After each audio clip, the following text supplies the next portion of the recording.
सन्नाना नन्ना मुरनन्ना हो ललना सन्नाना नन्ना मुरनन्ना हो ललना सन्नाना नन्ना मुरनन्ना हो ललना सन्नाना नन्ना मुरनन्ना हो ललना सन्नाना नन्ना मुरनन्ना हो ललना सन्नाना नन्ना मुरनन्ना हो ललना। संत शिरोमणि गुरु घासीदास के महाजय बोलावगा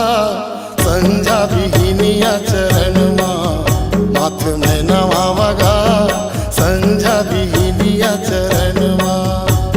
संत शिरोमणि गुरु घासीदास के महाजय बोलावगा संझा विहीनिया चरण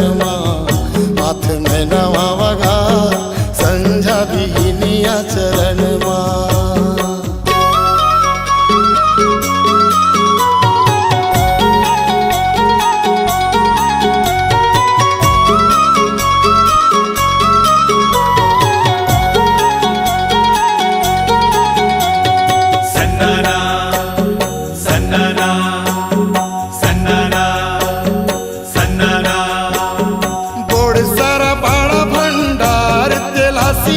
चटुआ गिरोद पूरी घट घट वासी सन्नाना नन्ना मुरनन्ना हो ललना सन्नाना नन्ना मुरनन्ना हो ललना।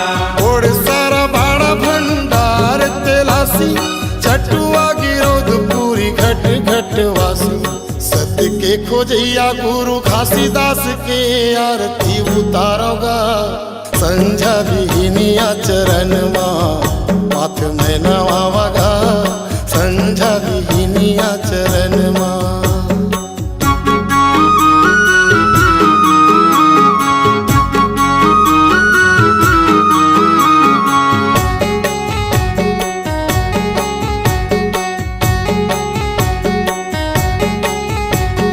गुरु पहिरे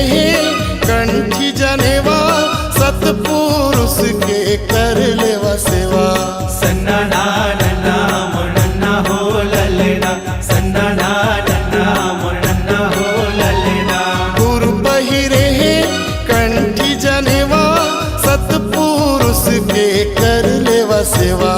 ज्ञान के देवैया गुरु घासीदास के महिमा लगावोगा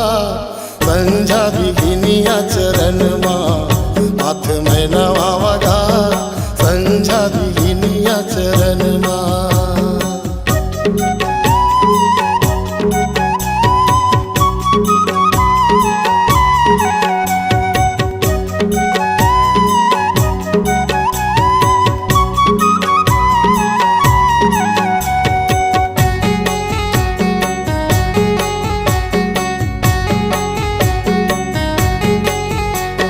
चौका मंगल पंथी